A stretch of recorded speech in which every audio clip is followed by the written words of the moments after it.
Wait. iPhone 13? What about it? Marques Brownlee, what about it? Finally launched that secret 1000 in the things we expect to see.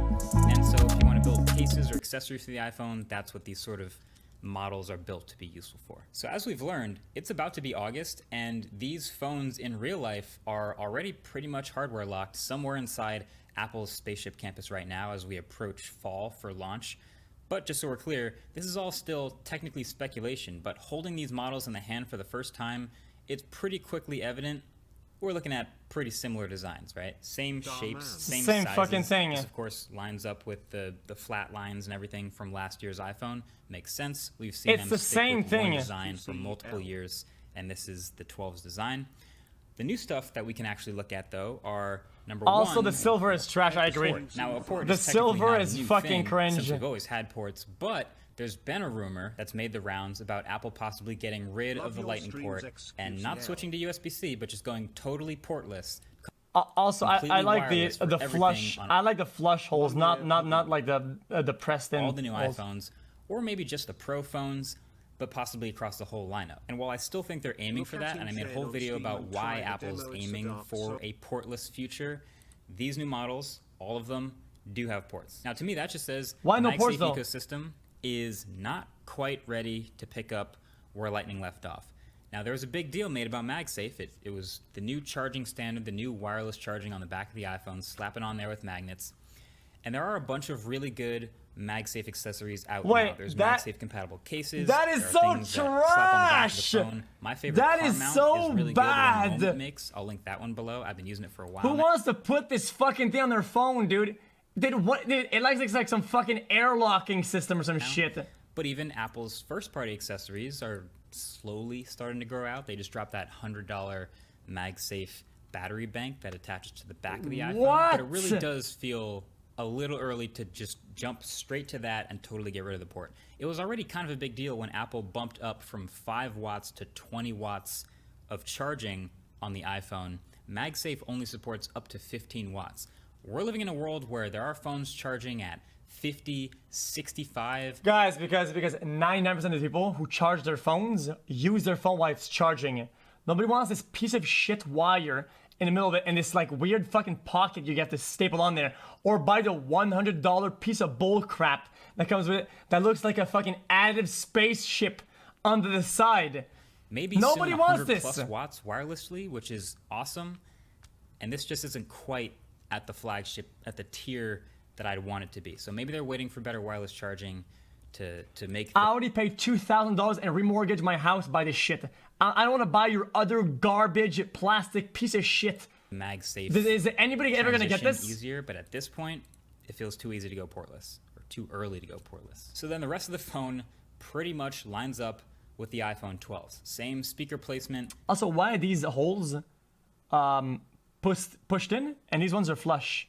Like that looks so tacky. It's disgusting how this looks. Same thickness and height across the lineup. Then I did notice slightly lower button Some placement model. actually, which I like a lot and feels best on the bigger phones, but this is actually only on the middle-sized phones, the 13 The silver and the 13 is Pro. disgusting. The buttons are in the same place Yikes. on the 13 Pro Max and the 13 Mini, interestingly. But then one more big change is these cameras, which are somehow all bigger. So the 13 and 13 Mini here have dual cameras still, but they switched to this diagonal orientation. And then the 13 Pro and 13 Pro Max still have triple cameras, but look at the new size of these camera modules. They're bigger and they look pretty similar at first. Look at a stove. But I It's a actually think stove. we can read into these a little bit more than them just being bigger. So here's my interpretation. That's literally a In the stove. 13 and the 13 Mini, you've got these two dual cameras now, roughly the same size of overall module. Oh, they're diagonal models. lineup now.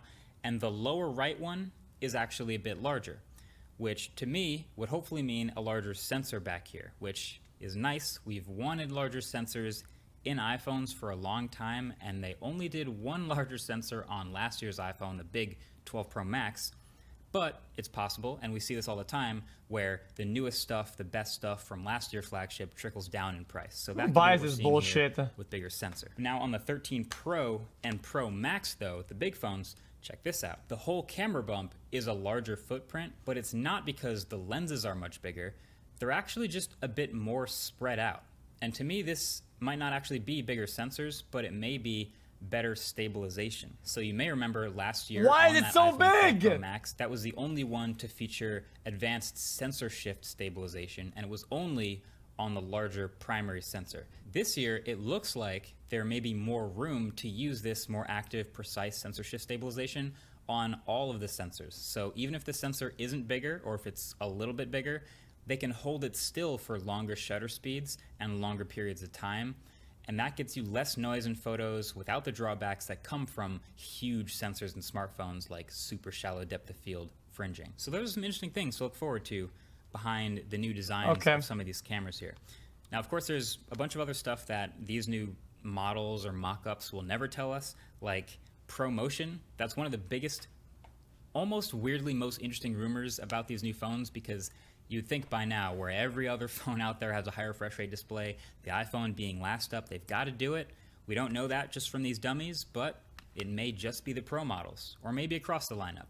Either way, I hope to see ProMotion. But then these models don't tell us specs or RAM or anything like that. We already know what iOS 15 looks like. That should launch typically around the same time the iPhone does. And they also don't tell us if the notch is the same size. Now, but there is one thing to notice. The notch? Which is, what is the notch? if you look closely on some of these models, you 60 can hertz? see, you know, they've cut out some smaller sensors underneath the earpiece, but they did move the earpiece all the way up, further up, higher on the top of the phone. And I feel like that's only something you would do if you're sort of reorganizing or sort of just compressing all of these pieces up here in the Face ID cluster to try to make a smaller notch. So not getting rid of it, but at least giving you some of that screen real estate back now that the iPhone really just has one of the biggest notches in any phone and has for a couple years now. Then there are still some rumors about them possibly bringing an in-display fingerprint reader to bring Touch ID back and maybe combining that with Face ID. As much as I would like to see it personally, I feel like this one's less likely. I could see them just totally ignoring it's a front thing, I get it. And sticking with Face ID. But that's it. That's Yeah, really all like we the way get it from looks. these sort of models when they come out every year. We don't even know if it's going to be called the iPhone 13. It could be 12S, I think it's ugly as for all we shit. know. Although that's pretty unlikely because there was no 11S. It seems like they're just going just straight with the +1 number from here on out. But yeah, what do you think? Is this upgrade? I'm holding the model of the upgrade. I don't know, dude.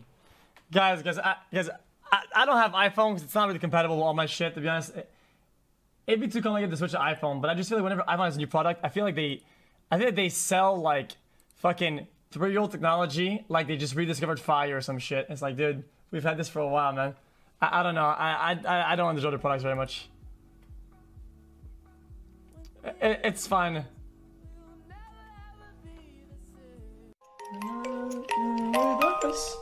Even if it's just for the day.